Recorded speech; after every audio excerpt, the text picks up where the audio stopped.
When my son was a 1-year-old, not even one, he would have blood on the back of his hands, just awful. And poor guy, we had to put Aquaphor on his hands every night just so that he just wouldn't be in burning pain. And I realized it was dairy, related to dairy. And when we took out dairy, in his case, because it was genetic, he had significant improvement in the eczema on his hands. So eczema is one example of how it's a reflection of what's going on in our gut. Something more severe might be psoriasis or rosacea. And even these also have a genetic component.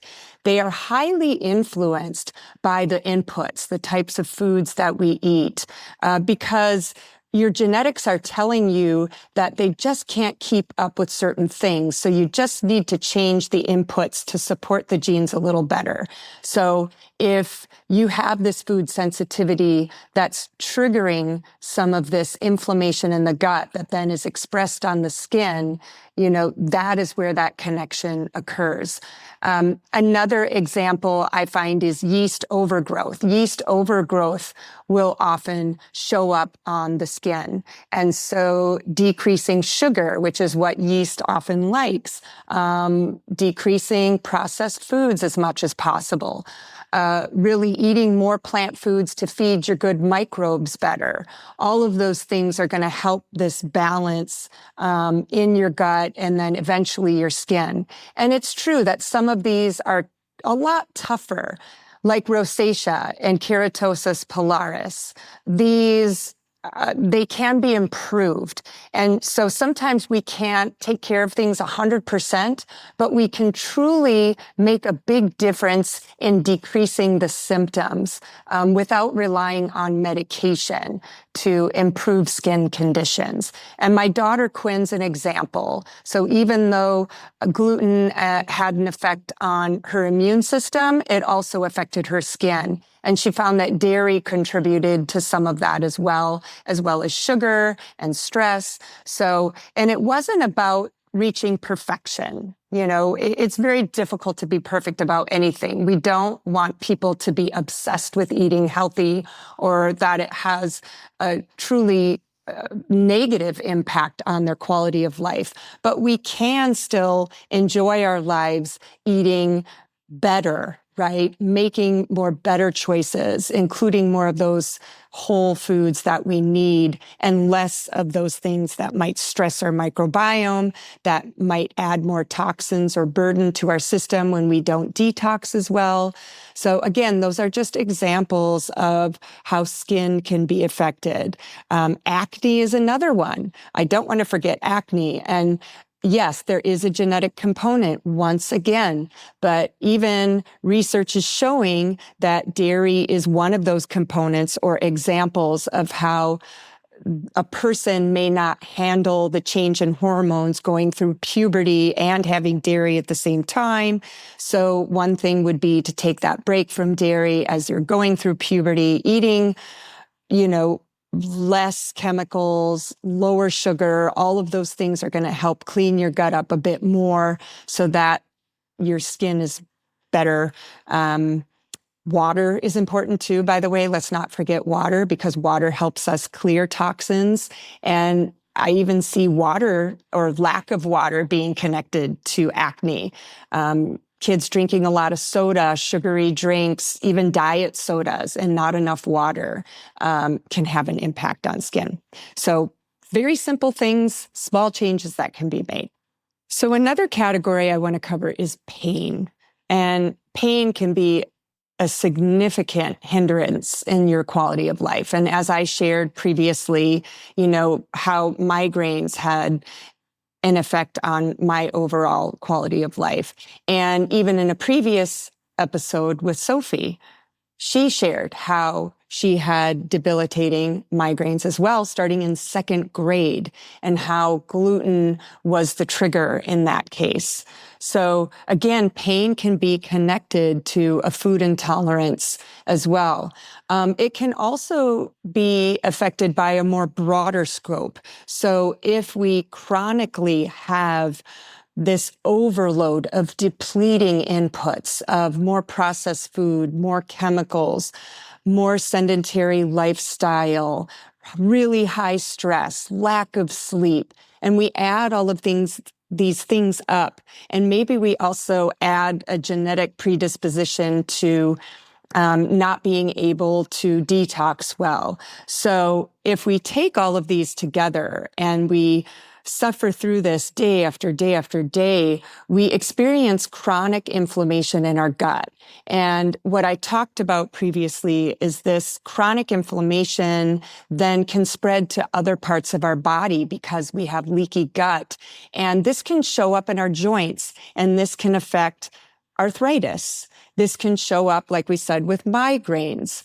It can show up in back pain. So there's a lot of triggers in our body that can manifest differently depending on that person's unique microbiome, their unique genetics, and how those inputs affect them. So again, clearing these things up, eating better, getting more sleep, really addressing a lot of the stress with more balanced types of coping tools versus TV, doing something more like a walk outside in nature. So you're both getting activity and calming environment to address the stress. So all of these things actually have an impact on pain. Whereas if we only seek Western medicine for that pain medication, what people notice is that pain gets worse and worse. They need more and more medication.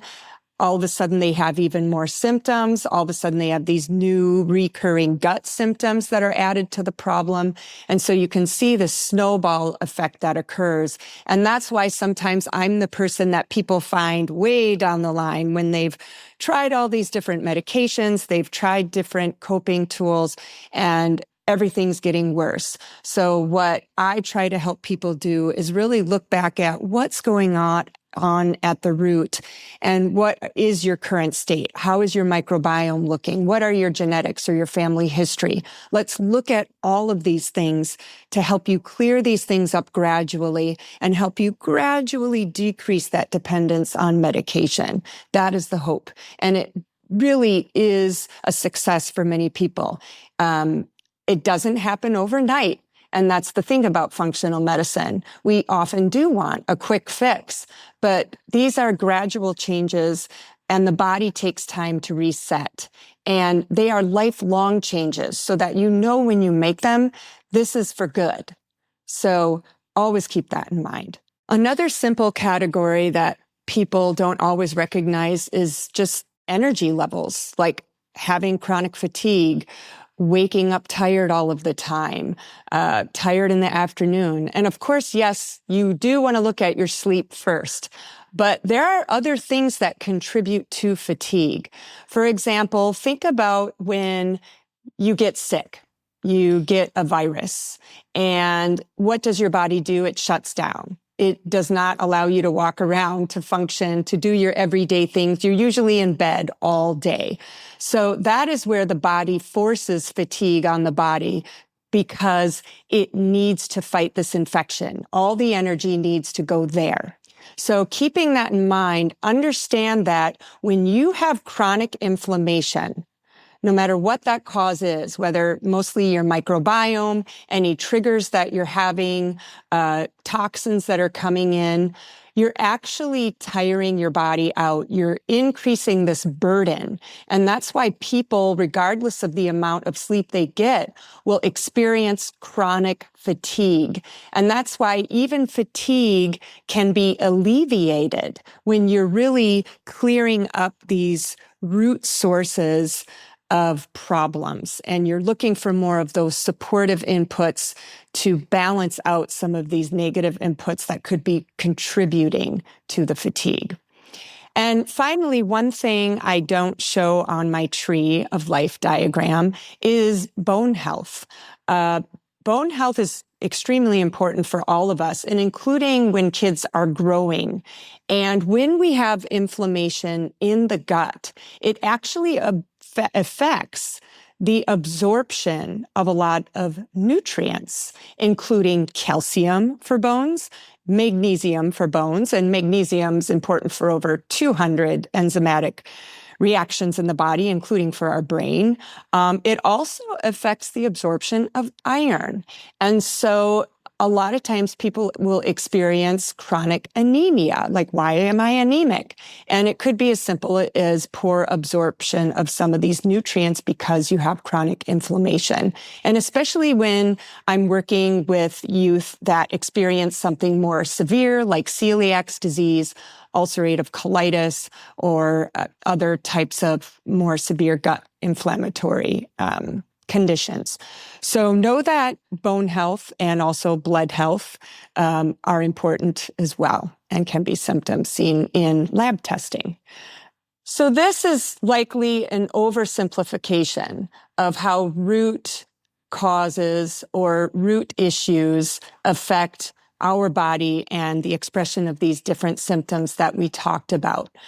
Because all of these inputs, both supportive and depleting, have a synergistic effect. So it's very important that we take a look at all of them in addition to our family history, our microbiome, how old are we? Are we a teenager going through puberty, woman going through menopause, pregnancy? All of these things have an impact on how we handle these inputs. And then finally, still looking at all of those ways that our body might express symptoms. So what I encourage all of you to do is reflect on this in your own life. And that's why I'm providing down in the show notes a PDF copy of my Tree of Life so that you can take a look at that and use it as a template for what might be going on in your own life and for you to reflect on what are my supportive and depleting inputs and what is my family history. How is my microbiome? And remember, you can look at your stool as one of those examples of how that might be going if you don't have much more information. Also, your stage of life. And then what are those symptoms based on all those different categories that we talked about? And I feel that awareness is everything.